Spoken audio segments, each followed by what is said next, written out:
Hello and welcome everyone to another episode of the SharpSHOOTers. As always, we're your hosts, Danny and Juice. How you doing tonight, Juice? Doing good. We got a lot to talk about, so I'm ready to dive in here. Let's not waste any time. The That's Sharpshooters1 at yahoo.com. It's our mailbag. Get in there. Write us some questions. Wrestling related, not wrestling related. Again, the Sharpshooters1 at yahoo.com. Send those questions in. Hit us up. We'll answer them here on the show. Ask us anything you want, wrestling or not. Also, see the instructions on the side. Come on, Amazon Prime. If you have Amazon Prime, then you got an Amazon Prime Gaming, which gives you a free sub. Use that free sub and just give it to us. We say it every week, and then you don't do it. It's right there. Just take 2 minutes. Listen, we'll wait. We'll sit here, give you some quiet time. It's okay. It's okay. We want love. We want your love. We love you. And listen, that's all it's all about. Just follow the instructions there on the side. Please, please, please. We want all the support in the world. Thank you for being here and joining us. And also see the pinned comment. Accept the Wind is playing this Saturday night at 9:30 at Bar Frida at Queens. So if you're in the Queens area, go check them out this Saturday, 9:30. Accept the Wind is playing. Jay DeFalco says he wrote questions. He did it. He did it for The Rock and Bianca. And Bianca. Oh boy. Ooh, interesting.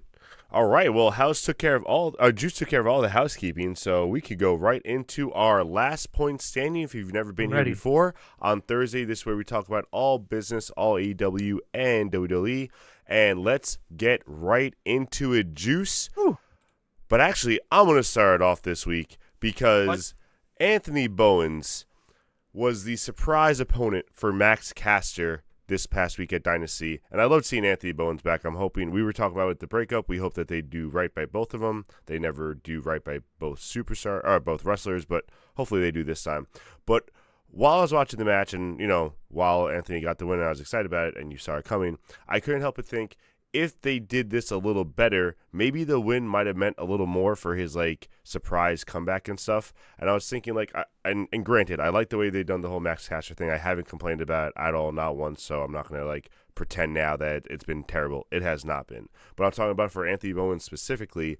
If they had Max kind of do a thing where he was avoiding the top guys, maybe put a plant in the audience and be no, he volunteered first, and pull him out, beat some no-name guys or local guys, and really hype up this best wrestler in the world. I'm undefeated ever since the breakup, yada, yada, yada, and then have Anthony Bowens come at Dynasty and beat him. I think that would have been done a lot for Anthony Bowens' comeback. Again, I don't know what that would have done for Max, so I'm not saying that's completely right, but that's just one thought I was having while I watched it. What did you think? Yeah, I don't know. I mean, I had no problems with it at all. I thought it was awesome. I was genuinely surprised. I loved his repackaging. The theme song, Jane's Addiction, very awesome. Good. I loved it. Love the song. Like that Billy Gunn's still with him. I like that it's kind of dumped the black and pink. It's a whole new kind of bit for him. I enjoy that. It's a perfect repackaging. The 5-tool athlete. I like the new gimmick he's trying to go with. I get it. Yeah, I hope they can keep it consistent and going. More importantly, yeah, I had no problems with it. I really don't think you could have done anything different or better. I mean, even if you did what you said, I personally, I don't know. I don't think it would have helped Bowens more. It probably would have just pissed off people with Caster. But yeah, I mean, and I like the spot. I don't think doing it on the pay-per-view was worth it. I think it's better to do it on the pre-show when everyone's hot than do it on Dynamite or SmackDown. Collision, Jesus, Dynamite or Collision. I am all over the place. Yeah, no, I liked it. I thought it was good. I have no complaints. I'm happy to see Bowens back, and yeah, I'm curious where this goes now, because Caster has to go somewhere, but maybe it's more down. Agreed. Let's find out. All right, moving on to our next point. We have the Owen Cup updates. Yes, so we have the Owen Cup updates. So just to little quick updates, we have Mercedes Moné and Chris Statlander both winning their matches so far and advancing. And then from there, we have, on the men's side, we have Will Ospreay advancing, and then we have Kyle Fletcher advancing. And I don't think they didn't do the third match. No, that's on that's on Collision this Saturday. So far I think all the results are for the most part what we thought, with the Yep. exception of Stat and Thunder Rosa. That one could have gone either way, in my opinion. I'm still disappointed that Thunder Rosa lost. I didn't expect her to win, but there was the Texas angle there. I'm a big Thunder Rosa fan, but I just think that I think she's not going to go anywhere. I think the busted open thing is holding her back. I haven't wanted to say it for a while, but I just like, what are we doing? So I mean, a little bummed out about that, but I agree also because, like, what has she been doing lately? You know, I mean, Statlander, like, she's had some feuds. She's been in some stuff. Like, she's been featured. There's no reason not to feature Thunder Rosa, especially this close to Texas, or at least not tease her unless there's, you know, backstage stuff that's preventing it from happening. And I really think it is, especially with all this stuff. You know, sorry to get off on this really quick, but you brought it up with Busted Open. Now you have Bubba and the Dudleys and the Hardys trying to, like, not poach, but kind of poaching Edge and Christian for next year. Like, that's not gonna sit well with Tony Khan in the back either. So the second you're associated with that, like, it's not gonna help you. What do you mean poaching them? Oh, you didn't see the tweet? So after the Hardy Boys accepted, like, one more, or the Dudley Boys, like Devon said, like, he might be down for one more match. I think Bubba was the one who tweeted that, hey, Edge and Christian, it would be totally cool next year for WrestleMania 42 if we were all in the same place together, and he put a picture of the 6 of them up. So, like, that's not going to help any case, you know, for whatever you're doing with him. So, yeah, I agree with that. It really sucks. It really is holding her back, and it sucks. Yeah, and obviously we can get more into it as we progress here, but after the events of Dynasty and Dynamite, I'm starting to think that the wild card won't be Jack Perry. But I don't know who they go with. So any thoughts on wild card at this point now? I don't know because I really think Hemang's winning. So I don't think the wild card can't be someone big coming back and just take a loss right away. You know what I mean? It might be someone debuting that can afford a loss, I guess, as they do that often. But, like, I don't know about a big return name that you're just gonna feed to Hangman, because how do you not have Hangman win after Dynasty? Like, it's set up for him. You can. There's definitely. I'm saying, we'll get into that, but I'm just saying, like, it's really a setup for him. Oh man, I can't even hear the timer. That sucks. Yeah, that's all right. Well, next up, we're gonna talk a little bit FTR. So it's FTR not coming through, but it's all right. Hold on one second. Sorry, I just had to reset something. Okay, go FTR. My bad, bro. All right, no, it's all right. Harley says Double J. Killer Tomato says your bell's broken. Thank you. We established that. We appreciate you. Yeah, for some reason, some of our sounds aren't coming through, guys. So sorry if you can't hear the bell or anything on your end. But at least we have a timer, so that's cool.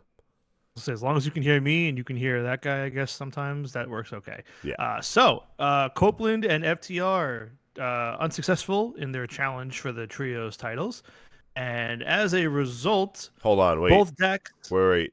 You can't hear Juice? This whole time you haven't been able to hear Juice? That's impossible. As no one, because Jay responded to me, can I speak up? Oh, yeah. Well, we can hear Juice. He's being a smart ass. All right. I think Killer Tomato is being a little jerk. All right. So FTR. First Dax turning on Adam Copeland, leaving Cash Wheeler shocked. And then Cash, a moment later, joining in on the fun, and both FTR turning heel, laying Copeland out. It was awesome. Long time coming. We have not had a heel FTR in, I feel like, 4 years, legit. Mm-hmm. So what do we think about FTR turning heel? The F definitely stands for something these days, says Jay DeFalco. I love it. I love the way they did it. I thought it was great. Looking into the crystal ball future that you have set up, because you've been pretty accurate with calling some of these storylines. A big week. I really think this sets up him going away for a while. I think whenever Christian comes back, he's going to be going away for a while because he's going to get turned down by the kids, and then they're both going to return as a tag team, ready to take on all these guys that have been taking them out. And I'm so hyped to see that. But but this Saturday, really, really awesome the way they did it. It was vicious. It was exactly what you needed to do. The turn, like, at first I was like, oh, we're really gonna, like, make this go further. Like, just do the turn. Like, once he brought in both chairs, I knew it was happening. But then he did, like, the turn. I was like, just enough with this. Just do the turn already. And then they did it all perfectly. I fell for it, and I appreciate it. Yeah, I didn't know if Cash was gonna turn right away. Honestly, I didn't. So I'm glad I they don't know did go with why. it. The Appreciate second it. I saw two chairs in, I was like, oh, that's for Cash. Like, I just know Yeah, it. it worked out really well. I Yeah, liked it a lot. agreed. Next up, we got Toni Storm defending her women's world title against Megan Bayne. And Tony was thankfully successful in her That's because defense. Tony has a big package, bro. She got the biggest package. No one's ever kicked out of it. It's crazy. I enjoyed the match a lot. I thought they both looked great. I think it was one of Tony's. I mean, they've all been great, but I think it was a very different match for Tony. I was a little worried when she was rocking the Rocky gear. I was Which, yeah, right. I by the thought the way, same thing. that entrance, like the video beforehand, lame. I thought it was a dud. Unnecessary. It I mean, wasn't. It listen. didn't really add much to it. Well, I get what they were doing. They were doing the Rocky montage, I but here's know. the thing: when your stock music or replacement music for the Rocky song is something where I can't even tell you're doing Rocky, Yeah, you no, it's fucked not up. good. Like Yeah, I had to text my brother going, "What were they going for there?" And then I saw her in the gear, and I was like, "Oh, they were doing Rocky." and I Like, completely agree with you. When I saw the Rocky stuff, I was like, oh, she's gonna lose now. That sucks. Like that's Rocky. That's Rocky 1 or whatever where he didn't win. But then yeah. she didn't. And that was great. No, I love the match. I agree with you. I think it was one of her better performances, not matches, but I think the way she sold, I think the way, you really, at one point I really thought Megan Bayne was winning the way like she Oh was yeah. getting set up. So like I think it was really well done. It really made Bayne look strong and Yep. like you can tell that she is on the cusp of the next time she challenged for it, she's probably going to win it.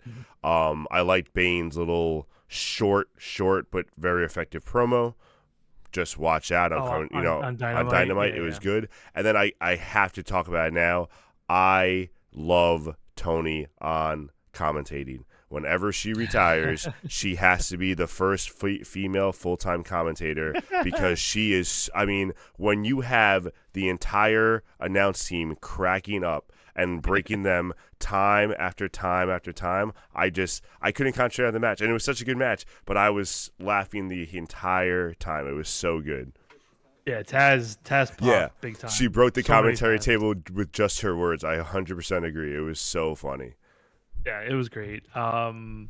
Yeah, I mean, I don't know. I mean, I know what you're saying, but I think too much of it wouldn't work. So I think it does work in the small doses. Well, she would be like the color commentator. She can bounce off whoever. Like I think Yeah, I think she could do it well. But anyway, yeah. The yeah. feud's not over, which is going to be great. But it gives enough time in between for the Owen Hart Cup. I was about to say the Julia Hart Cup for the Owen Hart Cup, and then we go. Falvatin says timeless Tony Storm, love it. And then Jay DeFalco says also who expected Penelope Ford to be the mouthpiece for someone when she didn't speak for the first 2 years or so in WWE, AEW. I was thinking the same thing when she was talking. I was like, yo, she's not like she's gotten better because I remember with Kip Sabian she didn't really talk too much. So like I thought the same thing, Jay DeFalco. That's awesome. Yeah, no, I'm happy for her to be in that spot. That's good. I'm Cool. intrigued, and I'm really curious if Tony does make it to All In, because obviously it looks like they're going to run this back at Double or Nothing. Yeah, So we'll see. we'll see. Next up, I am I got you. I am Because breaking. oh, Well, you I am are? free. Okay. I am. Well, I know I am free of. We'll get to it more later, but I'm free of the Chris Jericho Yes. as Ring of Honor champion era. Yes. Um, Can thank you God. technically talk about this match? Um, technically no, but I will for the sake of how messed up it was. Oh my I think god. this was the worst match of the night. I think this should not have been on AEW pay-per-view at all. They should have just saved this for Ring of Honor pay-per-view in like 2 weeks. I know why they didn't, but we'll get to that in a minute. But like this is exactly what they pull in AAA and Lucha Libre all the time. These stupid finishes where like the families at ringside and get involved, and then the match return changes, and it explains so much. For anyone that did not watch it, Jericho beat Bandito after using the bat, celebrating. His mom and his daughter or sister, I forget who it was, run out, and Aubrey's already at ringside, not the referee for the match. They jump Yeah. the barricade or call Aubrey over and point to the bat by the steps and go, "No, no, look, bat, the bat, yeah, use the bat." And Aubrey talks with Bryce or whoever it was, and then they reverse the decision and restart the match. And like a minute later, Bandito hits his finisher and beats Jericho and wins the title. And like it just felt like an ugly political mess. It was I just did not. so I didn't like dumb. any of it. I didn't like any of it, and it's the embarrassing stuff because now that that opens the door for bad booking things where like you can look at any other match now and go, oh, okay, well we saw him cheat. Where's someone to tell the referee they I was gonna cheated? say, at the Like, very least, use a replay or something. Like if you're gonna go off the word of fans now and family members or whatever, it looks so bad. And what upset me the most, actually not the most, that upset me the most, but what upset me originally was the setup for the end of the first fall, whatever you want to call it, where Mhm. you set it up so perfectly where Jericho took legitimately a minute from the time he hit him with the bat to crawling over to him to pin him. That's like perfect wrestling 101 for enough time for the good guy to kick out when you don't Yeah. expect it because he gave him just enough time, and then you pin him. It's so anticlimactic, and I knew right away the second he's crawling over slowly. I'm like, cool, that's gonna be the kick out, and then we're gonna get the finish, go home, awesome. He pins him. I'm like, this isn't gonna happen right now. And then I see them come out. I'm like, this isn't. I texted you right away. I was like, I don't even want to watch this. This is so stupid. Like, I can't believe this is happening right now. Yeah. So upsetting. It wasn't good. It No, was listen, I not at all. just I'm glad Jericho doesn't have the belt anymore. Yep. I'm praying that Bandito is actually on Ring of Honor television to defend it and get in a feud with someone on Ring of Honor television. I hope I have so. I have no faith in it happening Nope. at all. Nope. But here's hoping because it's not Jericho anymore at least. Exactly. What a mess. Awful spot. Awful Terrible. match all around. Next up, the A great TNT match. title. The TNT Championship. Adam Cole challenging Daniel Garcia. No, I believe it was no time limit, and everybody banned from ringside was the Yes, sir. stipulation. And I really liked the story that they told. I liked Garcia going after the ankle, ratcheting up the aggression Mm-hmm. and the anger, and all of that. So I enjoyed that. I'll Ruthless admit, aggression. no, Oh, no, okay. silence. um, I'll admit. Listen, I love Cole. I'm a bigger fan of Cole than Garcia. I'm happy for Cole. I don't, excuse me. I don't like Garcia losing here at all. We'll see where it goes, but I think it was the wrong call, and I feel for Garcia. I think after everything he's been through since like legit like all in with MJF and all that stuff building up to like him winning the belt and then defending the belt, and I feel like this is his first time defending it on a pay-per-view, and he won it in like September, October ish. I think I'm recalling right. But like, I'm very disappointed. Yeah, it wasn't the best I was reign I for was him. I was let down. That's Yeah. all. I like Cole a lot more, but I feel for Garcia. He should have retained. That's my No, thoughts on I it. hear you, and the reason I picked Cole though is because it's that rule of three. The same reason I picked Bandito is because like you're gonna give these guys 3 matches in a row. They're not like if they lose 3 times in a row, that's it. Like they're done, and like that kind of kills their character a little bit, depending on the belt. But I just kind of figured like they hype up this. He hasn't won a singles belt in AEW forever. This is his third chance. It's a big pay-per-view. I just kind of saw the writing on the wall with it. But I Yeah, agree. but you Garcia's know had what a though? really disappointing reign. Yeah, I'll admit I said it on the show. I was on the fence with picking this one, Mm-hmm. but after Collision, like that segment backstage, Cole like ripped him apart, and which is effective. It's supposed to make you believe and put your faith in Garcia. But after that segment, that promo, I was like, bro, if Garcia loses, he's gonna look like an idiot, and he lost. So Yeah. that's probably why I think that the promo was very effective from Cole, and I just think it was like it really set it up where like, oh, Garcia's got to win this, like Yeah. to like Agreed. have that defining win in the rain, and I was very let down by that. Agreed. So, all right, well, moving on. the international title Ooh. three-way match from Dynasty. We had Kenny Bagad Omega defending against Ricochet and Speedball Mike Bailey. What were your thoughts? I really liked the match. I thought it was a good match. Mhm. The more I see Bailey, the more I like what he can do and stuff, and it was just a perfect mesh of all the styles. Ricochet is really, I think, really just growing as a character, and you just see him being more comfortable, and this heel role is really suiting him well. Um, and Kenny looked good. I think Kenny's kind of. I don't want to jinx it and say like he's back, but he's pretty much back. Like he looks like kind of smooth in Yeah. the ring. He doesn't look like there's any more ring rust with him. So I'm really excited to see this. Yeah. I wasn't crazy about the after match, and I wasn't crazy about the Dynamite opening, which we'll get to. But I feel like however they're doing this Okada storyline isn't.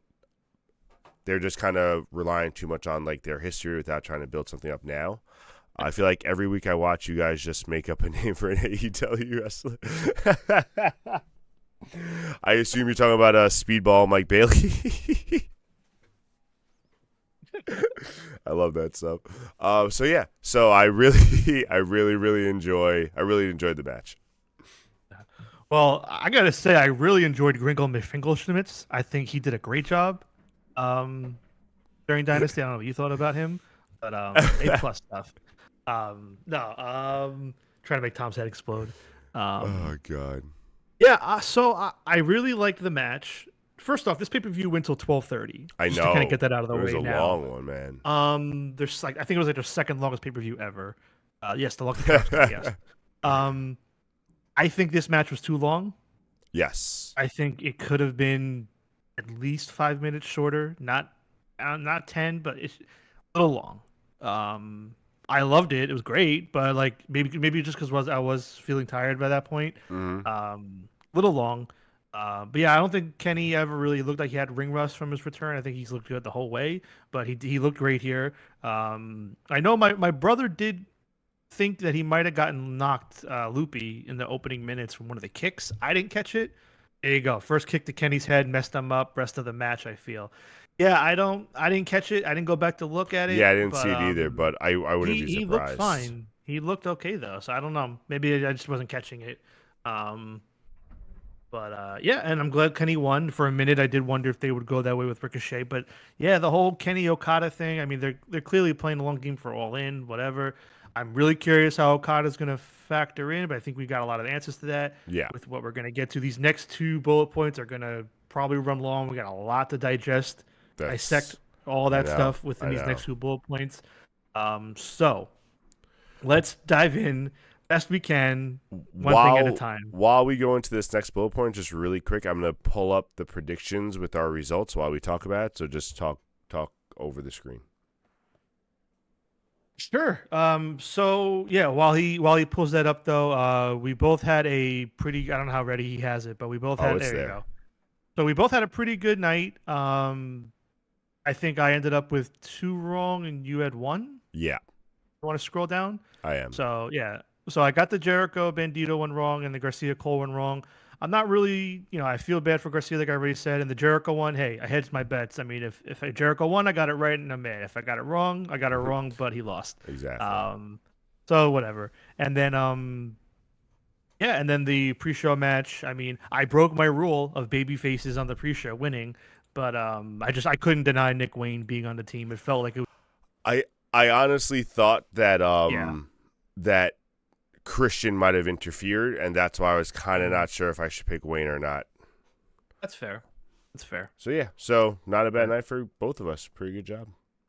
Yeah, not bad at all. I'll take 10 and 2. Oh, where'd I go? What All happened right. here? So, the main event, we had John Moxley defending against Swerve Strickland. Now, Moxley successfully retained. I never thought Swerve had a shot. A lot of people did. A lot of people were going behind that. By the way, Danny, you're not on camera right now. I know, but can you hear me? Right now, I can. Yes. What the hell is going on? It's all right. It's my show now. Silence. All right, Juice Box Hour. Let's go. So while Danny figures that out, I'm gonna keep talking here. I don't know what So to do right now. Mox successfully defends against Swerve, and a lot of hijinks. We had the lights go out, and the lights come back on. And why did you make Danny a brown? But okay, um, all right, reset. I'm here. So that's okay. I'm just resetting here for the sake of everything going on. Um, so forgive me if I don't recall events in the right order, but I'm pretty sure Paige came out. Well, first the other Death Riders came out No, and got in Paige the came out way. No, first. Paige was okay. Paige Yeah. was first. Adam Page comes out, gets on the apron, teases who he's going to hit. If he's going to hit Swerve or Mox, he never does because the Death Riders pull him Mm-hmm. down and start fighting him. Then the Ops come out, they start fighting them. Everybody fights backstage. Mm-hmm. Actually, yeah, and then everybody goes backstage, and then actually no, Adam Page did get in the ring. I think he did hit Mox with the Deadeye, um, I believe, and then everybody Oh, kind yeah. of fought backstage because that left everybody laid out. Mm-hmm. And then Swerve going for the long. As soon as he turned over to go for the long like reach and the pin, I knew the lights were going to go off and somebody was coming out. Unfortunately, my apologies to the chat. I am yet again correct, and I called it. I hate when I'm right sometimes. I really do. Young Especially Bucks. about this stuff. Young Bucks are back. I had a feeling this was going to be the spot, and it was. And what I did not like was like the lights come on and they stand there for 10 seconds holding his arms just so they can get their pop or their reaction.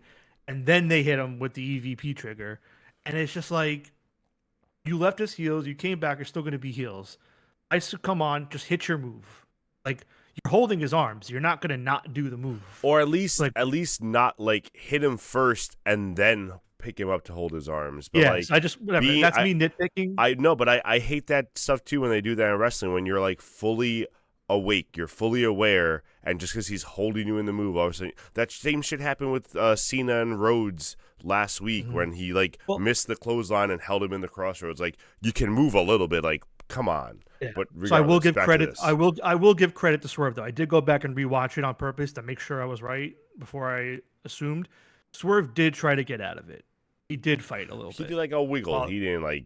You could have gotten up. He's but he still tried to fight. He didn't just stand there and take it. So I'll give him a little bit of a benefit, but still, the spot was dumb. They shouldn't have stood there for 10 seconds and then do the hit. Agreed. It should have just done the hit and then stood there or whatever. Agreed. So yeah, and then they leave, and then Mox wins, and the internet explodes. Listen, I did not think Mox was going to lose, so I'm fine with the result. I mean, it left a lot of questions, which we'll get to now in a minute. But before we dive into the opening of Dynamite, what did you think of everything I just broke No, down? I agree. It was so stupid. I didn't like any of it. I didn't think it was good. I didn't think it made sense, and that's when I don't like it. Like if it's bad but it makes sense, I can be like, okay, let's go with the story, whatever. It just doesn't make sense, and I thought it was poorly booked, and like you said, them holding them. I always hate that spot. You know, I thought he could have done a little more to try to get at whatever. I'm nitpicking, but. Yeah, no, I wasn't too much of a fan of it, and it was a good match too. It was maybe a little bit of a long match, but it was still a good match. Swerve and John Moxley, you know, we're gonna have a good match. Just the ending kind of just sucked. So, question before we dive into the Dynamite opening: do you still feel that way about it not making sense and sucking, or is that just how you felt on Sunday night? That's how I felt on Sunday night. Okay. Yeah. Because no, that's important because I didn't hate it. I mean, listen, I don't like the Bucks, but I didn't hate the finish, and I was willing to like see where it went. I'm glad it didn't go the way that I thought it was going to go. Yeah. Everyone was kind of under the assumption of them working together, which is why can- I thought it was. You know, I didn't like it. I thought it was gonna go that way, and listening to what they said, it was a little bit easier to stomach. But just that night, like you're coming back, there's just no reason for you to interfere on John Moxley's behalf unless you're in cahoots with John Moxley, which again wouldn't have made sense in that situation. But let's go to Dynamite opening and let's talk about what happened. So the Dynamite opening now, the reason I read the Dynamite opening is because honestly, the first half hour was beautiful. I'm always a huge fan of when they can segue from one thing into the other and make it feel exciting and like not so segmented. So I love the opening half an hour. Show kicks off with oh man, was it Swerve? I'm Moxley. blanking. No, Moxley. It wasn't. Versus You're right. You're Shibata. right. It kicked off with Mox versus Shibata, which was so awesome. I didn't think that was going to which kick off the was show. which was solid, Yeah. awesome stuff. Mox wins predictably, but still a good match. A big Shibata fan as always. Mm-hmm. So Mox wins. Mox gets on the mic. By the way, just really quick, every time they talk about Shibata, it's like how he came back from the injury in Japan and stuff. I just always think about the brain surgery, and it cracks me up. They took his brain out. I know, man. It's crazy. Crazy shit. You see it. If you look, you can see the little stitches. Yeah, all right. So sorry, I'm gonna mess up the whole order of things. So I'm gonna do my best. Obviously, jump in. I'll try to help you out, So Mox gets on the mic, and I believe he just leaves. I don't think anybody comes. I think the Bucks come out once he leaves. No. I believe they. Oh no, you're right. He just leaves.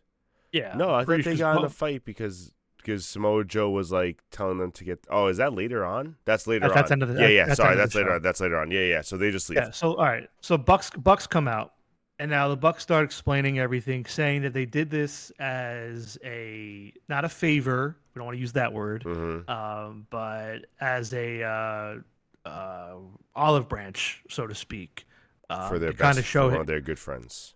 Yeah, like hey, we're doing this for our. We did. Well, that's what's weird. They said they do it.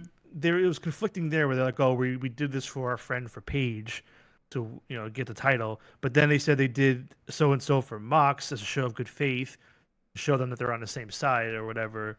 It just didn't really line up. It's like if you're doing that as a show of good faith, like to them, but you just said you're doing it for Paige, that didn't really line up. But yeah, so they kind of explained their intentions of why they were doing that, and then that brought out Kenny Omega. Kenny Omega comes out, starts cutting a promo. I liked the promo. I mean, it's straight up just Kenny. A lot of people didn't like it. How Kenny was kind of they thought he didn't care and he was phoning it in. No, that's I how he mean, talks. If you it's just watch how any of Kenny those YouTube videos, that's is. literally how he talks. Yeah, and a lot of people either didn't like or didn't get the chair in the corner comment. I thought it was hysterical. Taz had a good laugh at it as well. Yeah. But yeah, and then also that's one thing I'll say. I mean, at least they kind of got that out of the way. They kind of answered there what the document shredding was. How it was just like them shredding all the expenses that they've done as EVP. So it wasn't this like big grand thing that we were supposed to speculate about or try and figure out over the next coming weeks. It's just that's all it was. It was just them shredding all the money they've spent so they don't get in trouble, which is kind of whatever. Yeah, it's silly, but at the and- same time, I'm glad that it wasn't anything because I hate when they do like legal stuff and they try to bring that to a storyline. Like, just let that be separate. Yeah. Yeah, and then from there, Omega starts getting in the ring to fight with them. I like the whole promo though from Omega, just everything about him being out and like how they've changed and how they've like like leaving their little shit stains all over the place over the years, making it worse and worse. Good promo. Yeah, I liked that was it. really funny. Omega goes to get in the ring. Okada's music hits, and then Okada starts coming out, and then it's a 3-on-1, and then Swerve comes out. And I think before we dive in more, Okada coming out was huge because like we didn't know what Okada was going to be like with them. Like maybe I thought too much, but I thought maybe they would have done something with Okada, like sticking around and them bailing and leaving him. But he's just going to be like their lapdog and go back to him, which I think is a miss. And I've honestly, if I had to pick like the biggest like free agent new hire like dud over the last like 2 years, Okada might be up there. And I know that's crazy to say, but I can't stand how he's been used. He hasn't been used well, like at all. Like, yeah, he has the Continental Championship. Yeah, he won the Continental Classic. But like, he hasn't done shit since then. He just has these little defenses, and I'm so let down by Okada. I love Okada. I'm so let down by how he's been presented. No, agreed. 100% agreed. His ties to the elite weren't clear after they bailed him out. Yeah, they never even asked him on TV. Disregarded him. Yeah, well, either way. And obviously the Jack Perry thing will come up soon. I'm hoping that there's some sort of like slight repackaging with him because I cannot do more of The scapegoat. Yeah, living in the living 2-3 years in the past with the Punk stuff. Just fucking move on for love of everybody, please. No, really, it really wouldn't make sense to keep the Punk stuff up already. Like you're already back in the company. It's silly. So I agree with you. Yeah, they use him to say bitch all the time, and just people laugh at, but it's just so It's dumb. He's so much better than that, and they just don't do anything. And also you have to remember, Um, people laugh at that because like the audience wants to also help. Like when you're in the audience, for the most part, like they know the cues. Like they want to help the show also, so they know when to laugh and not to laugh. So they'll uh, do that for them. the foreigner said the funny curse word. Haha, like Exactly. it's all it is. It's just stupid wrestling. It is played out, Um, Harley. We both agree. yeah. All right. So we have Swerve and Omega with them, and then I believe at this point now the rest of the I think Pac comes out. I don't know if Yeah. everybody comes out, but Pac comes out at the very least and goes after Swerve. Everyone kind of runs and splits off, and that leads right into Swerve versus Pac, Yep. where we can talk about it really quick and then move on because I know we're over time. It's all right. I think Pac's legit fucked up. Yeah. I think he's really hurt. Yeah. They took the match home very quick. You heard him say sorry as Swerve was pinning him. Mm-hmm. And then later on in the night, Mox comes out instead of Pac, where it definitely was supposed to be Pac coming out there. Yeah, Getting you could choked tell out by that, like, Sonata. even if it wasn't supposed to be Pac there, Pac should have been out in general Yeah. because, like, So all of them were out there. So, yeah, I think he got messed I'm up, and I wonder what that I'm means for the really Trios yep. title. We'll get to that in a little bit, but I wanted to Yeah. at least bring up the Pac part because that's unfortunate. But solid opening half an hour. All right, moving on to the next point. Ladies and gentlemen, I have wonderful news. If you did not watch Dynamite, the conglomeration is back. Kind of. Long live the conglomeration. Despite what my detractors here say, they are back better than ever. Mark Briscoe, Will Ospreay, Speedball Mike Bailey, and Kevin Knight have reunited to form the conglomeration Have 2.0. reunite. Oh, okay. Well, I mean, Ospreay was in it, if you recall last year. Yeah, it was a one night only thing, but yes, he was in it. That's all it takes to be in the conglomeration. I I've understand that. established I this. understand that, but he also hasn't That's how been the with them for a year. That's how the conglomeration works. Once you're in it, That's you're in fair. for life. That's fair. That's it, baby. That's fair. That's what NWO. That's fair. Yeah, conglomeration back. We had a 8-man tag match. The $400,000 explosive 8-man tag, I believe it was called, or So All-Star tag. Stupid. Hey man, money on the line. It's a lot of money. I would have loved to be in that match and get 100K. That's you fair. know? I loved it. Great The match. match was I mean, great. Yeah. This is I've said it here before. This is all I want. Give me one multi-man shit show crazy match of the week where everyone just goes nuts. I'm happy. It makes everyone happy. Just do stupid things out there. I loved it. The right team won. Mm-hmm. I'd love to see Ricochet and crew join up and become like a trio with time. Obviously, there was dissension there for this night. So I was watching that. I'm like, I could see them work there. Like I'm watching them in the ring and stuff. I'm like, I could see that work. It could work. So we'll see with time. But yeah, just a great match, and that's all I try to say. I'm thrilled the conglomeration is back. No, and I think it was just I really enjoyed Dynamite overall last night. And I think that was just another part of it that was just really entertaining. The backstage promo was so much fun. Where they're just like, "What are you gonna do? What are you gonna? What are you?" Well, I'm gonna diversify. Like he just all of a sudden calms down. It's like I'm gonna invest a little bit, and I'm just like, "Oh, this is my portfolio. Beautiful. I love it so much." Oh, it was very good. Next point is a short one, but looks like with Brian Cage being injured, looks like the Callis family is recruiting or accepting walk-ups. So who do you think would be a good fit for the Callis family? I wonder if they're gonna try to go with another big man type thing, or if they're gonna try to go with like. I don't think they're gonna get like maybe Big Bill, but Brian Keith, not Brian Keith. Like I don't know, you know what I'm saying? Like I don't know what cast off they're gonna get. Maybe, but I doubt it because I think they're gonna like do a little tag team thing. But like if the whole thing falls apart with Christian Cage and stuff, Kip Sabian might be looking for a home, but I don't think he'd fit in with them anyway. I don't know though. I'm not sure of like what not big names, but what solid names could be there. Yeah, I don't know either. I wasn't really sure, and that's why like I'm just is Keith Lee still there? He's technically under contract, but he hasn't been on TV in like he's like medically been fucked up. Like a year and a half, he hasn't been on TV. He's been like something's been going on with him. We don't know, but Yeah, good. Best of health and best wishes to you, Yeah, I Keith, hope if he you're gets watching. back on. I love him. Fan of the show. Come back soon, Keith. Fan of the show. Um, But yeah, I don't know and who they could get. yeah, I hope it's not like freaking like Gates of Agony or some bullshit. Like It might be maybe like the Butcher. Is the Butcher still around? I don't know. I think Blade's hurt. But Butcher, I don't know. I feel like it's not going to be anything too big. I have very low hopes. But Yeah, he's also, been I, out I since I'm Worlds on I'm Long still Island Kid. curious. Like I never know if it was supposed to be something, but like that original Last Supper picture, like we always assumed that they were supposed to fill that up. So like, Yeah, what was the plan to fill that up? There had to be at least half of them planned. Like I understand maybe you didn't plan all 12, but like 6 to 7, you had to at least plan. I don't know. It feels like they're just like, yeah. you're doing nothing now. Like, let's put you in there. You're doing nothing now. Let's put you Well, in there. I mean that is true. They are doing that now. But hey, you know what? It's giving them something to do.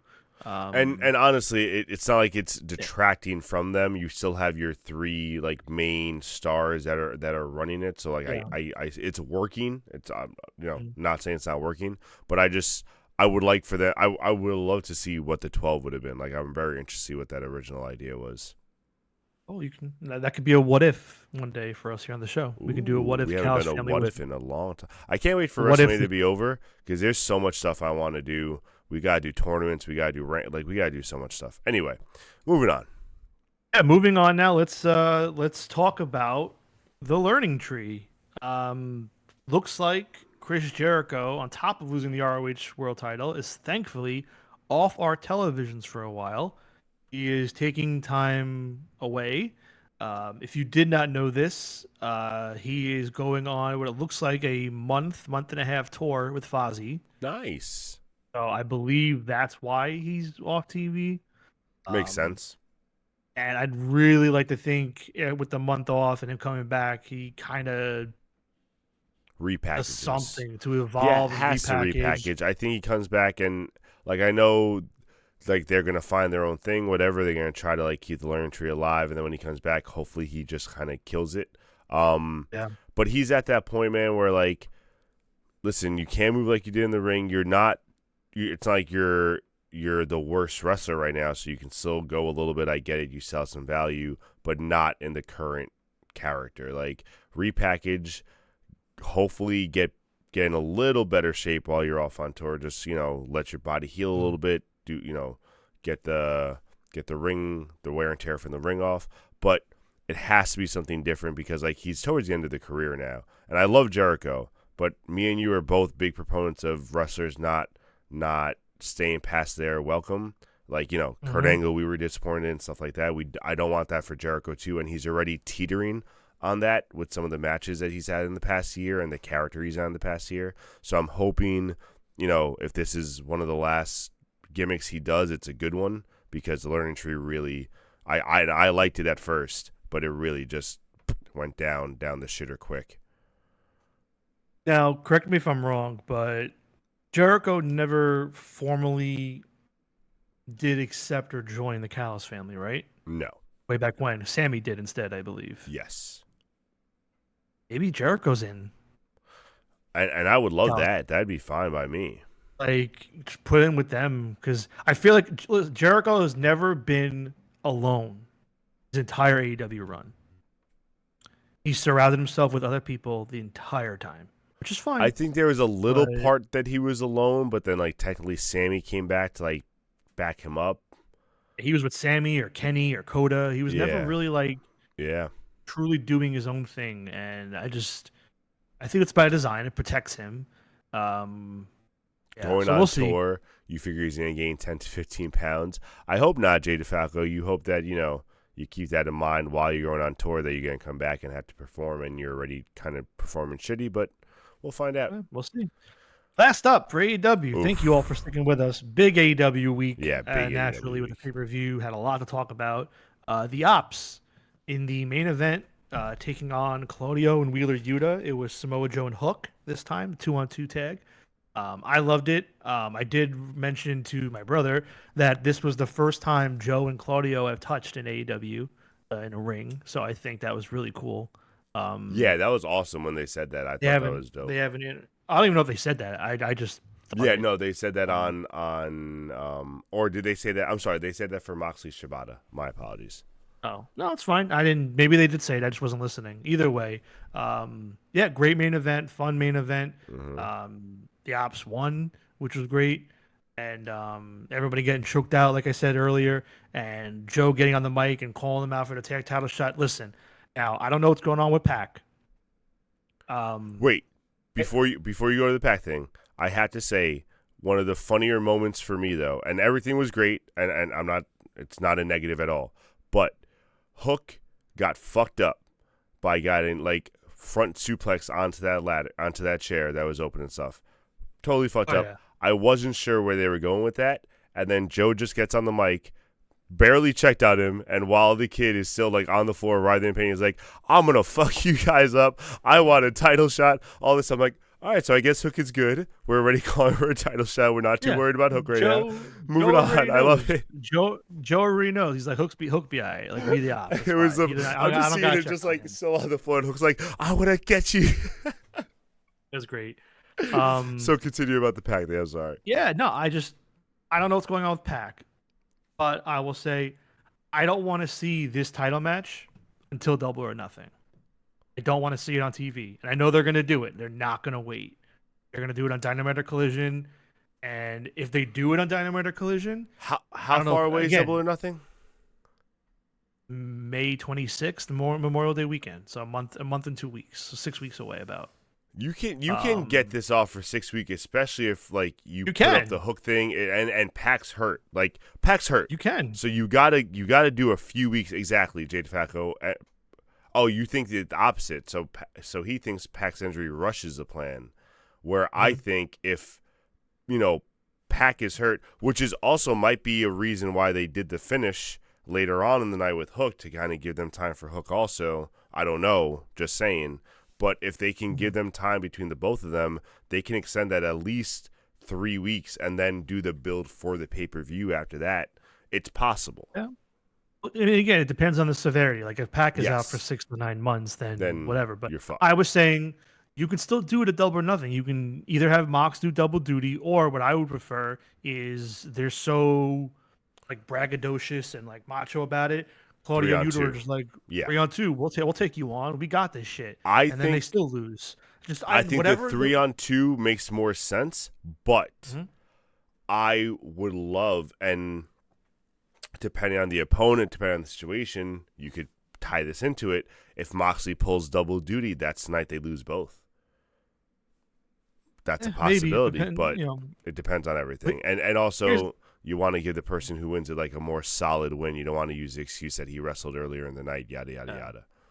Well, and here's the problem, and the reason why it's probably not going to happen to Double or Nothing. They're probably going to do freaking Anarchy in the Arena again at Double or Nothing, like they always do. And if you Oh, do you got to that, do it with the Death Riders. so they're Oh, probably actually, going to do no. it on Maybe TV. maybe you do it with the Elite. They returned.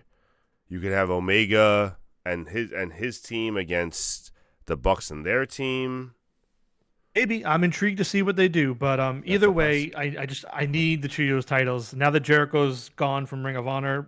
Crap, I need the trios belts off Sorry, of them. Juice. Sorry, Juice. I just Yeah. thought of the Anarchy in the Arena. It's going to be a mega Anarchy in the Arena. You're going to have the Young Bucks teaming with the Death Riders. So you're going to have the Elite and the Death Riders in a 9-man or whatever versus Kenny Omega's 9-man team. And it's going to be ridiculous. Stop it! Stop it! That's what's going to happen.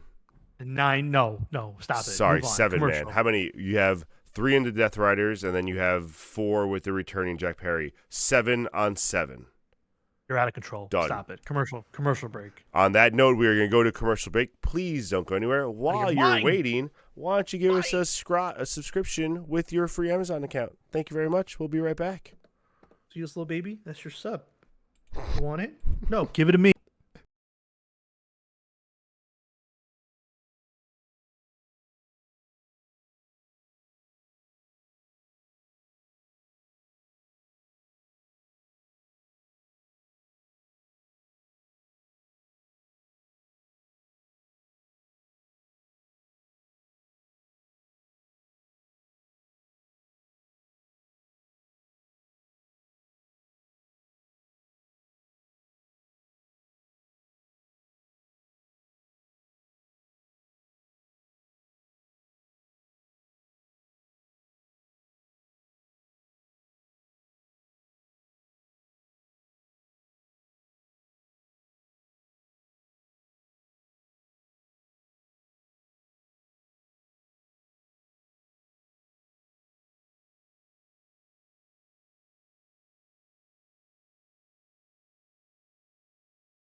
X gon' give it to you. He And gon' give it to welcome you. X back, gon' give it to you. everyone, He gon' give it to to you. DM Drop Juice and it. Danny on Last Point Standing as we start our WWE segment. Not going to be nearly as long as AEW.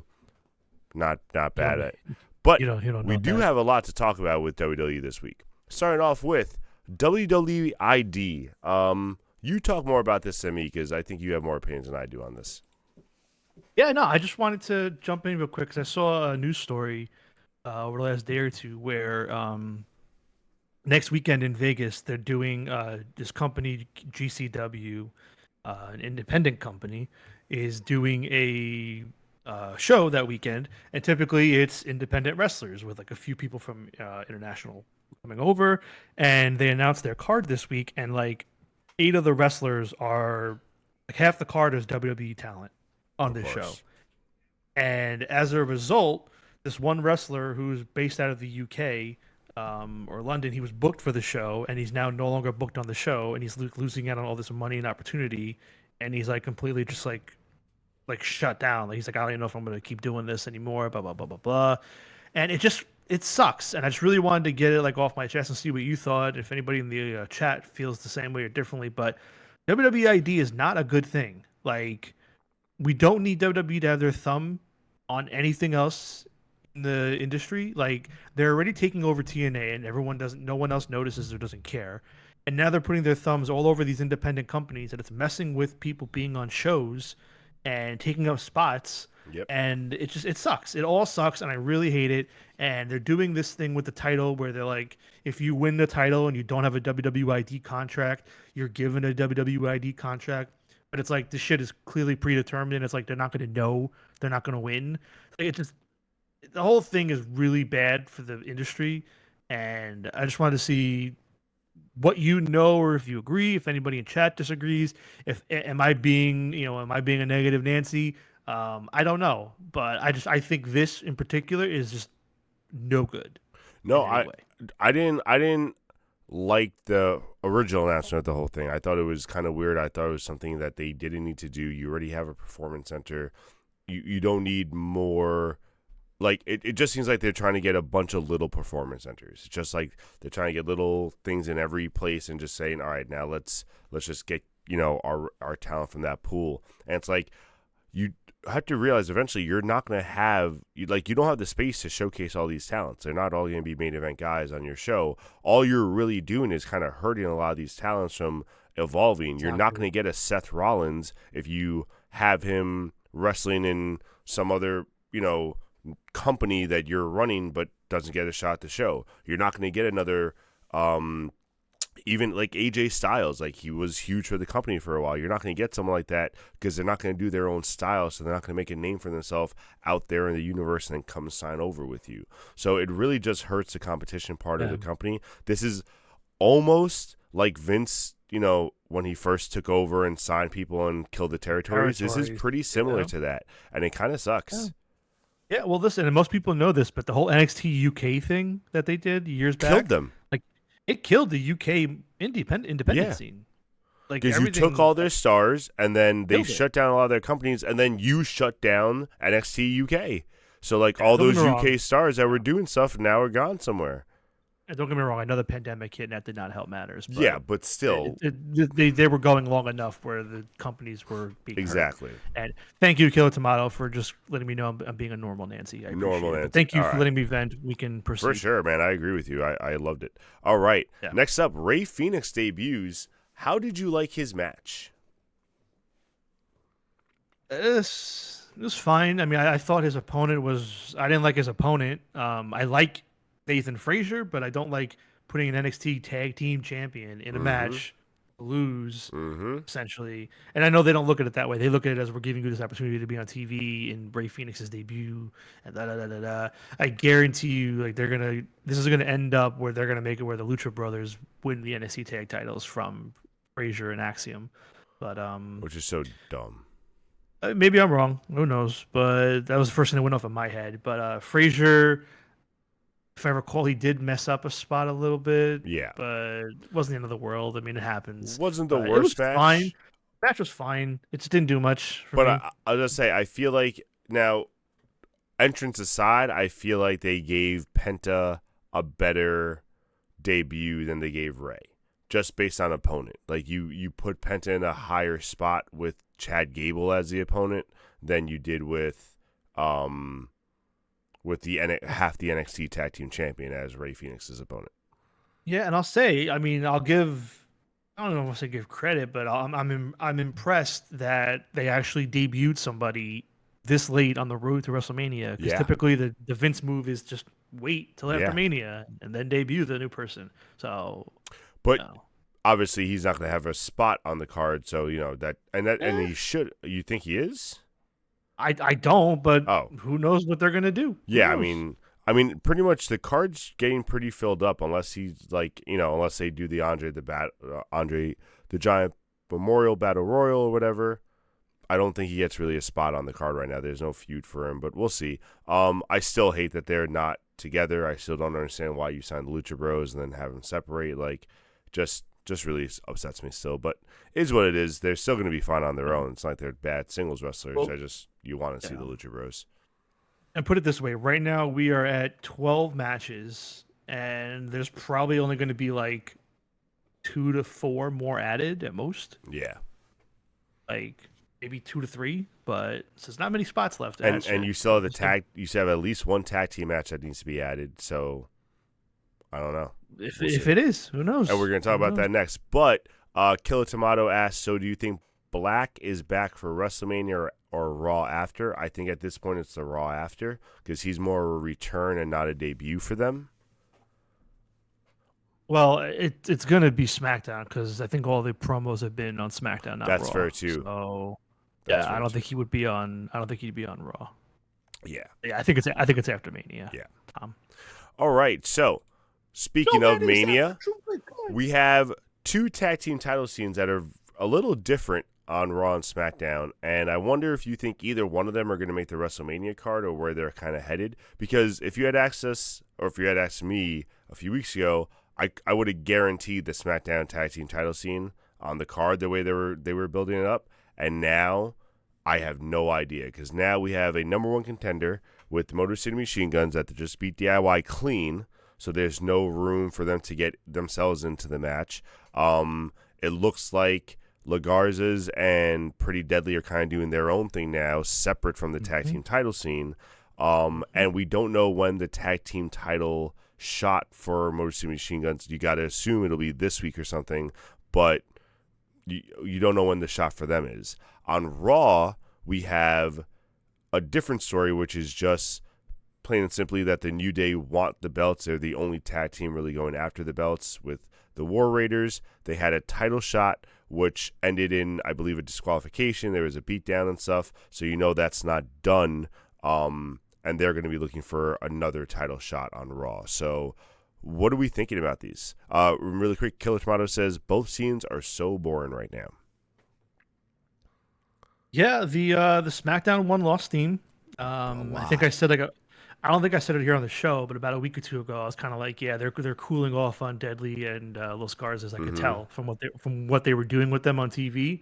So I could see that cooled off a lot. Yep. It was coming back to the 3 other teams, but I mean, granted, it's the dirt sheets. But I saw a report like an hour or 2 ago where they're considering doing the SmackDown Tag Team Title match on the SmackDown before Mania now. So. I think it would be pathetic. I think it would be an insult to put the Raw tag titles on Mania and not the SmackDown ones if that's the way they're going. 100% because the SmackDown tag team style team has been so much better. The teams are better. They earned it. They 100%. Like you want to talk about earning a Mania spot? Like I think the SmackDown match is going to get on the show. I don't think the Raw one's gonna. And I don't think the Raw one should. I don't think New Day have been good enough to earn a spot. Like, granted, they're going for 14. That's great. And I before this loved the New Day, but it's just been a boring gimmick. War Raiders haven't been and another team which I loved coming into NXT and Raw, but they just haven't been a dominant tag team. They haven't been like the independent scene tag team that they were known for. So That sucks too. And over on SmackDown, you bring in Motor City Machine Guns with all this hype. You build up DIY to be really a cornerstone of SmackDown for such a long time. You bring back Street Profits with all this hype. To do what? Nothing? Like, that would be so disappointing. So I hope we're wrong. Yeah, we'll see. But that's why I think I never really. Yeah, whatever. Yeah, we can move on. Go ahead. No, finish it up. No, it's fine. It all sucks. We can move on. All right. Well, speaking of more sucks, we have the mid-card title scene, which is pretty determined already for WrestleMania. We have a fatal four-way for the Intercontinental title with Penta, Dominic Mysterio, Finn Balor, and Braun Breaker. And then we have the U.S. title, which is going to be Jacob Fatu versus LA Knight one-on-one, which no one saw that match coming. We figured Fatu versus Solo was coming. What are you talking about? We said Fatu versus Solo such a long time ago. Nope. If you go back and watch the tape of when we predicted the Mania show, even though we ended up putting U.S. title multi-man, my first suggestion was doing LA Knight and Jacob Fatu. Oh, there you go. Title. There you go. Yep. There you go. That's exactly because I was like, oh, they could just have LA Knight beat Shinsuke and then defend against Jacob. So that would make sense. Sorry, I had to jump in there. Continue. No, for sure. Thank you for letting me know that 100%. So yeah, I mean, so the Raw match I like. You know, I'm not too upset by that. I think we wanted something along those lines. Those are four pretty big names. I think that's going to lead to the Judgment Day breaking up at WrestleMania, or at least Finn Balor breaking up from the Judgment Day at WrestleMania. And then the SmackDown one, I mean, listen, Jacob Fatu, I'm not a fan of. I just don't like the bloodline. So like, if he could just get away from the bloodline, I'm pretty sure I would really like Jacob Fatu. He's good in the ring. He has a very interesting character, but just I hate this whole Solo stuff that they attached him with. What do you think of the mid-card title scene? Yeah, I'm fine with both matches. I mean, the IC title match, I feel like they definitely earned their way to it, even though it seems like they were going to do Braun and AJ for a while. But I know, whatever. that's also disappointing. I really wish they did that. But, I'm fine with the IC title one. I think it's going to be a good match. And LA Knight and Jacob Fatu, I mean, I love LA Knight. I'm not a Jacob Fatu guy. I'd be shocked if Jacob doesn't win here. Yeah, I think he has to. But who knows? Who knows what they do? I think they just got it back. I just don't get the U.S. titles points in Survivor Series when Shinsuke won it. I don't know what they've been doing. Yeah. So, yeah, I think Jacob's going to win it. All right. Interesting. All right. Before we go into the favor and move on from SmackDown, really, really quick, like, don't want to stick on it. Killer Tomato, AJ does have a match against Logan Paul, just so you know. Go ahead, Juice. I'm shocked you didn't put this on here, but really quick, with Owens officially hurt and out, who's Orton fighting at Mania? Who do you got? Unless it's coming up later in your point. No, the reason I didn't put it on there is because I don't know. I don't think he fights anyone, bro. Like, there's no way. Who? When they were good. But no, honestly, who? Like, there is no big name that isn't really doing anything that needs a match. Unless you put him against, like, Triple H, stop it. Unless you put him against some up-and-comer, which is fine, but, like, there's no build at this point. So, like, now the build for the match is going to be to get Orton a WrestleMania match, which I guess can work, but it really depends on the opponent. So, what I would do... Jade Falco says bring an NXT guy up. No. What I would do is I would just make it where the winner of the Andre on SmackDown faces Orton at Mania. Like, they win a WrestleMania spot. And I would have Carmelo win the Andre, and you run back Carmelo and Orton, because they had a little mini feud there for a week or two a few months back. I'm okay with that. That's what I would do. I would do Carmelo and Orton, with Carmelo winning the Andre, and then Miz beating Carmelo. I think that's the way to go. I'm also curious, though, do they do this bullshit where they suspend him for RKOing Nick Aldis last week? I know that video has been circulating that he already paid. Joe Hendry is an option, possibly, from Killer Tomato. I know they did. I don't know if you've been seeing the videos, but they've been circulating the videos where he already paid his fine for this time I didn't see it. So in 2023, I think he got a fine for RKOing Nick Aldis. He got fined $50,000. He paid him $100,000, and he said that's for the next one. And then this was the next one. Okay. So that's gonna be interesting to see if they even bring that back up. With interest, it's probably way more now. Ooh, interesting. All right, so on to the favor. Yes, thank you. Once again, Juice calls it the favor, and Juice might have called the next thing, which we'll get to later. But the favor as of now is CM Punk is having Paul Heyman in his corner. On SmackDown, you saw Roman Reigns pretty much laugh at the idea and then tell Paul, just let him down easy. And Paul, who had already earlier in the night promised Punk, no matter what the favor is, you got it. Just like, tell me the favor before Roman gets here. It's your favor. You have it. Yes, yes, yes. Paul just flat out told Roman he can't say no. And Roman looked like he went to go confront him. I don't know if he was going to attack him, but he got very up close and personal, and then that led into a big fight, brawl to end SmackDown. Are you in favor of the favor? What'd you think? Yeah, I liked it. I hope I liked it. I predicted it. No, well, sometimes I say I hate being wrong, like the Bucks. So no, I did like this. Yep, that's later on. That's later on, Freebird. Oh, yeah, we'll get there. Look at the bullet points, my friend. Come on, man. It's right there. Yeah, no, I'm glad that the favor stuff is out of the way. Yes. I was really worried about like all Mania week. So what is the favor? Yes. I didn't want that all week in the narrative, so I'm glad that that part's done. Yeah, I'm looking forward to it, and I thought it was a great segment. I thought it was very well done. And this is another one where everyone's going crazy with the old videos of like Paul Heyman telling Punk, when you walk down for the WrestleMania event, I'm going to be there, blah, blah, blah, blah, blah. Punk referred to it. So, like, that's the thing that makes me laugh about some of these wrestling fans. Like, did you see this? Did you catch this? I'm like, Punk said it in the promo, bro. Like, Punk said, you promised me you would be there. Now you're going to be, like, shut up. Too funny. Did you see the tears he cried? He cried those tears back in 2012. Like, it was just, wow. Okay. But yeah, no, I thought it was good. I think it's going to be a fun thing to rattle the tribal chief. And another thing we said, and something we pointed out, he did say if there is no wise man, there is no tribal chief. So after WrestleMania, hopefully we see a different character, a shift, a new gimmick, or for Juice, if you're not going to be full time, hopefully he sees him retire. So we'll find out. Hit the bricks. Hit the bricks. Go tour with Fozzy, or film like a Fast and Furious movie with Vin Diesel or some shit. Wow. See ya. All right. Moving on to the women's title scene. So how many scenes? So many scenes. I just grouped them all together, or else we'd have so many more bullet points. So I figured it was easier like this. Over on Raw, we had let's start with SmackDown and that atrocious "Who Wore It Better" segment is what I'm calling it.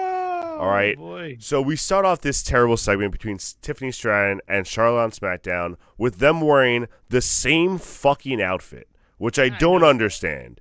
I don't understand what happened. Had to be planned. 100% had to be planned. It was just stupid. It didn't make sense. I don't get it. Then we get into the ring, and almost instantly you knew that this was going to be a bad segment because Charlotte started talking, and she could not let the fans, she couldn't get them out of her head. She succumbed to them the entire segment. She just kept going back and forth, and you could tell, I think that's what rattled Tiffany, was that Tiffany was ready just to go at Charlotte, and Charlotte was pretty much ignoring Tiffany and having a fucking promo battle with the fans. And, Tiffany didn't know if she should interject or not interject. And, it got very awkward. And then, I don't know, you tell me your opinion. I don't know who started it.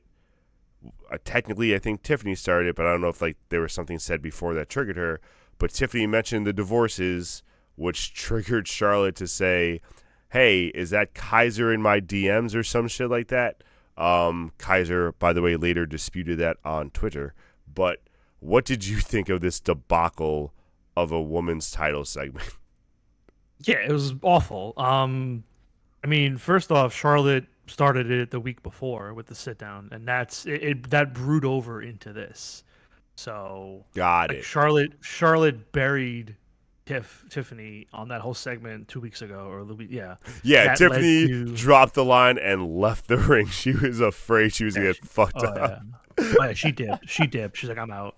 She's like, I Um, know what I'm saying. you know what? I don't blame Tiffany, man. Charlotte's done this so many So times. many Like she's times. Listen, man, I never liked Charlotte, but she's so bad for the business. Like she Mm-hmm. pulls this shit with Nia, she pulls this shit with Becky. Like she pulls this shit all the time in the ring with people, where like they make these awkward segments, and she thinks she's making history or doing something different and It's special. And not. it's such a black eye and a Yeah. bad look on her, and like nobody enjoys it. Like And I I can't imagine being a Charlotte Flair fan in and I was gonna 2025. say, I feel bad for Tiffany because like this is your first WrestleMania segment. This is your first match. This is your first build for it, and it's this. Like You know that what though? sucks. Before last week, yeah, I agree with you. But after her stepping up and getting the upper hand, I don't feel bad for her anymore. Good for her. I'm glad she did that. No, no, She no. clearly has the fans with her. I feel Um, bad that this is her. This is her first WrestleMania feud. yeah, Like that. This is her memory of it. Like that's what I mean. yeah. Um. I still personally don't think she's like ready No, or neither do I. she's still drowning Yeah, overall in this whole thing. I think. but But at least this she's past got a weekend was good for backbone. Yeah. her. So, Moving on to Raw. I know we're over time, and that's totally fine. Moving on to Raw because that'll be a little short of a segment. We have the official triple threat match. After last week, we kind of knew it was going to be a double. It was a double disqualification. We knew what that was going to lead to. What I found interesting was how, I guess, simple it was. Like, awful. like Adam Pearce just comes out and says, "I get it. I tried. You have your match," and everyone Bullshit. just succumbs to it. Bianca's like, "I hated that, but now that you've interfered so much, I want it." And I mean, we knew Io Sky the whole time. I don't mind Io Sky's reaction because that's been the consistent one, so I get that. But just, just kind of just puts a sour note on the Elimination Chamber. Just makes it kind of seem pointless now. Yeah, Just yeah. sucks. It's bullshit. Like they should have just done what I said a few weeks ago. Like it should have just been EO as the champion being the one to say I've had enough, Mm-hmm. like of your shit. EO's the one that goes to Pierce and yells at him and says, "Put her in the match. I want her in there. I'm gonna shut her up, or I'm gonna Mm-hmm. do it to her."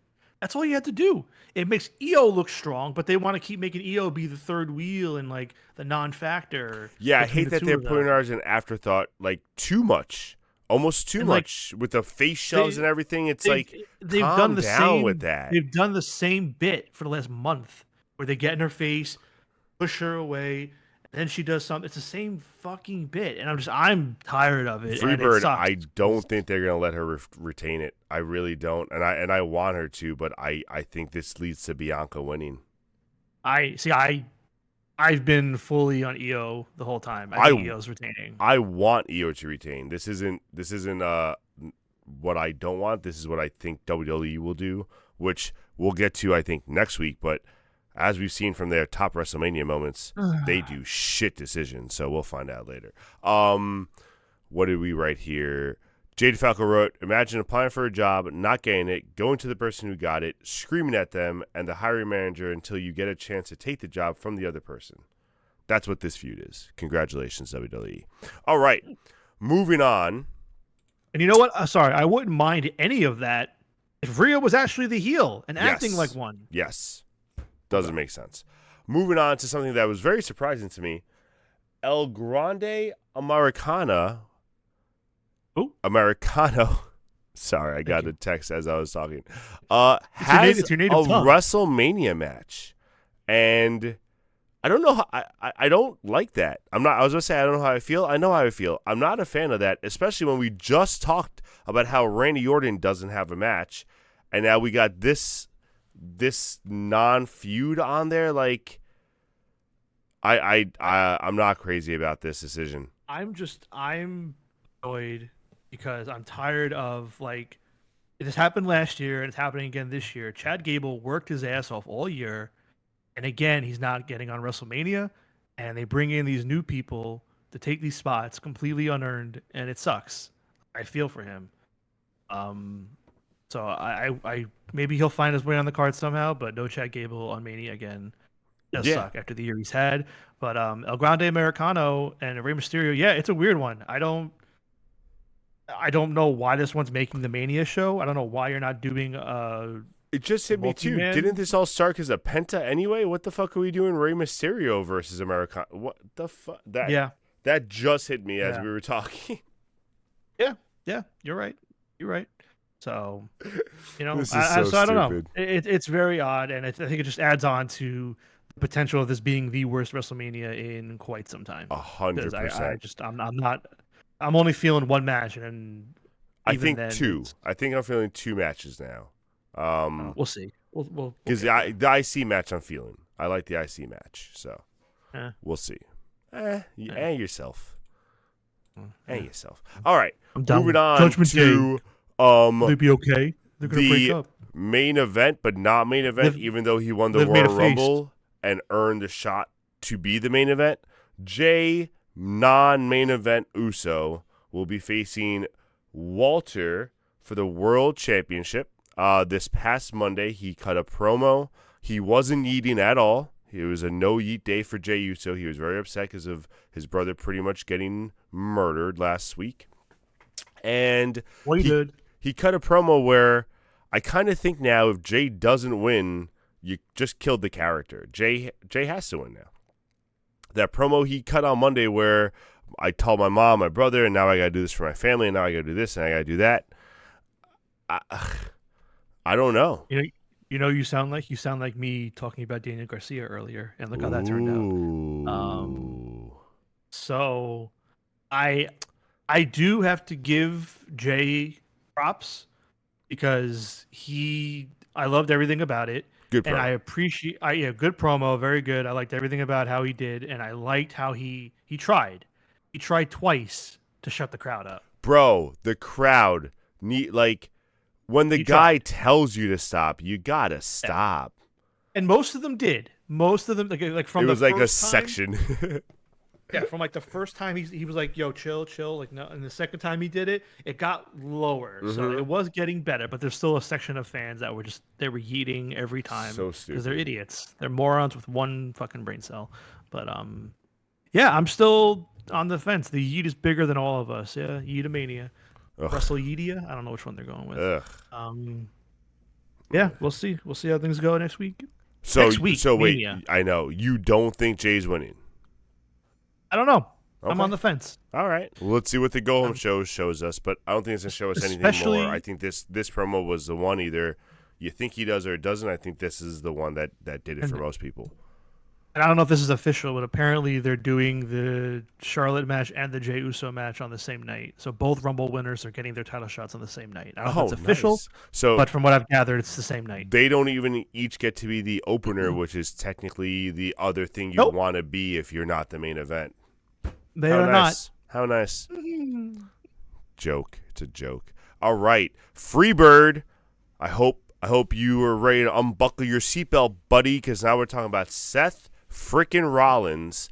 And if you're driving, don't. Oh, wait, no. If you're driving, don't unbuckle your seatbelt. But we're talking about Seth freaking Rollins and his interaction with Paul Heyman, which was extremely interesting. I think you were the one who said a few weeks ago that a good twist would be, and if it wasn't for you or someone else, that a good twist would be if Paul Heyman actually left WrestleMania with Seth Rollins to end the show. And this past Monday kind of planted some seeds for it. You had Seth pretty much telling Paul that he's trusting two people that left him to fend for himself against the Wolves, which was completely true. Nothing that he said was inaccurate. Roman left him just to deal with the bloodline by himself. He begged Punk to take him with him. Punk did not. And then he, quote unquote, is owed a favor now for not stomping his head into the mat, which is so stupid. And I know that's not a real thing, but I think it's hilarious that he just said, "Now you owe me a favor for saving your life." Essentially saying like, I did what the other two wouldn't. I spared you. I helped you. You know what I mean? So interesting. I really liked the interaction. I think it was a really good promo. I think it really plants a lot of seeds for doubt on how WrestleMania is going to end. The chat is blowing up with saying Freebird said he loves it. Otherwise, you swerve when you drive, says Jay DeFalco. Thank you.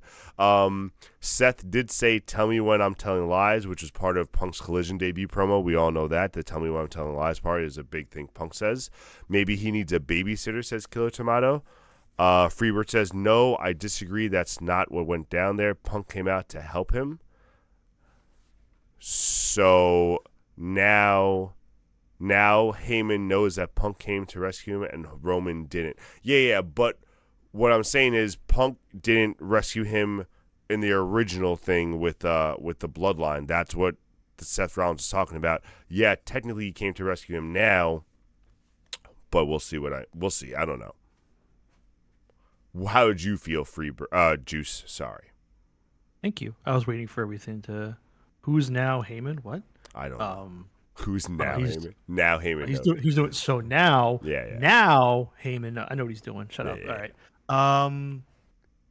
Yeah. So I can't take credit for that. When I read that one online, I don't know if I said it here on the show, but it wasn't my forecast. Cool. That part. But yeah, I didn't really like it. It was too weird to me. It was very weird. Oh, you didn't like it? Interesting. Okay. I didn't like it. It's just Rollins has been this thing for years now that's not been fun to watch overall, in my opinion. Like Gay does his the whole thing with it, the whole presentation. Like I like watching his matches, but his character and gimmick is weird and not in a good way. I don't like the thought of Seth with Heyman at all.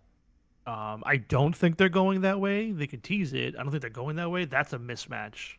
Unless Seth is completely repackaging and gutting away from what he's doing now. Mm-hmm. It can't be this Seth with Paul. It just doesn't make sense. I don't want to see that at all. So I don't think that's the way they're going. But yeah, I didn't really like the segment.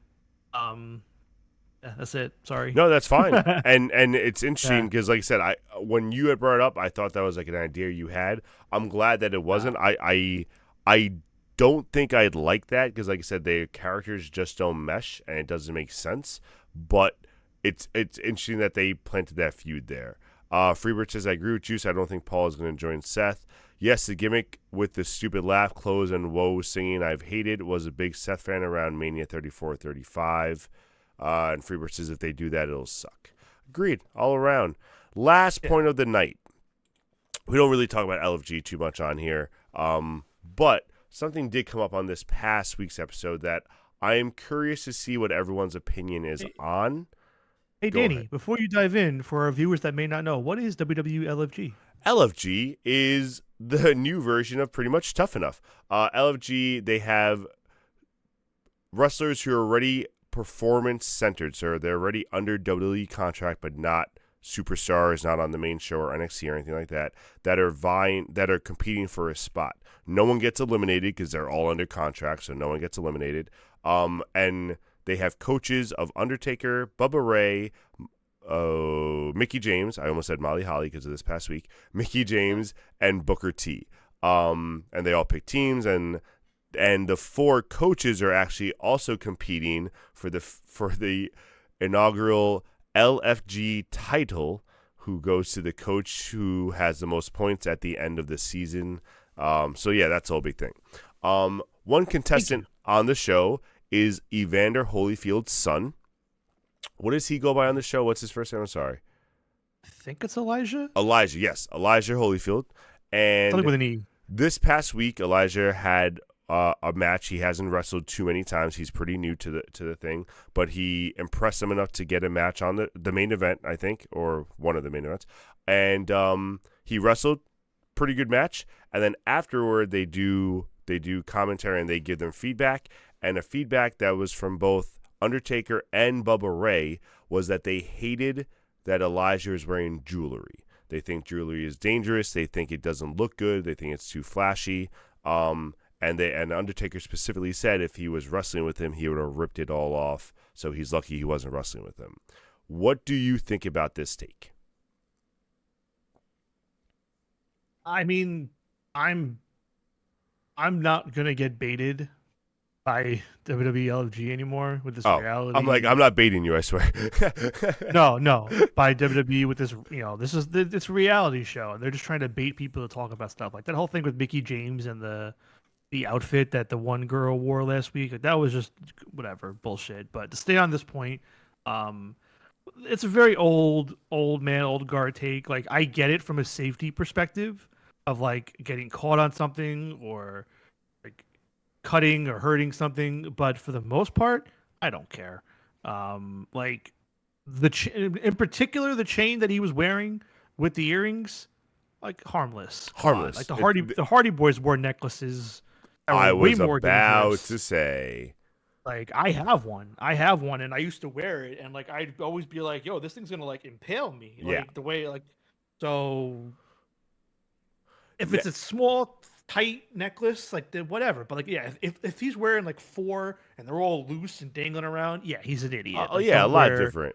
don't wear hoops in your earrings, like little studs and shut up, Taker. Come Now on. I Like, I am curious because the two guys who did say were Taker and Bubba Ray, and I Mhm. don't mean it to be like a racist thing. I'm not trying to get that, but is it because they're two white guys who aren't really with like the black and Hispanic kind of style of wearing a little bling, of wearing a little jewelry, of making sure you kind of show off because that means some status. So like because Booker T didn't say a word, we see on WWE Carmelo Hayes wears stuff all the time. That's not a problem. So like, is it just that they're out of date with the culture, or this is just them being old school? I don't think it's anything to do with race or That's culture. what I'm saying. I think it's just I don't think it's a yeah, racist thing. I'm not saying that at all. yeah. I think it's just they're old heads. They have a very old school way of things, and no, it's just scaring the rookies. Not hold on. Well, Freebird wants to go back. We'll go Yeah, we'll back go in a back to minute. that at the end. But But he said no, it's just scaring the rookies. Yeah. yeah. So I was just Well, yeah. curious.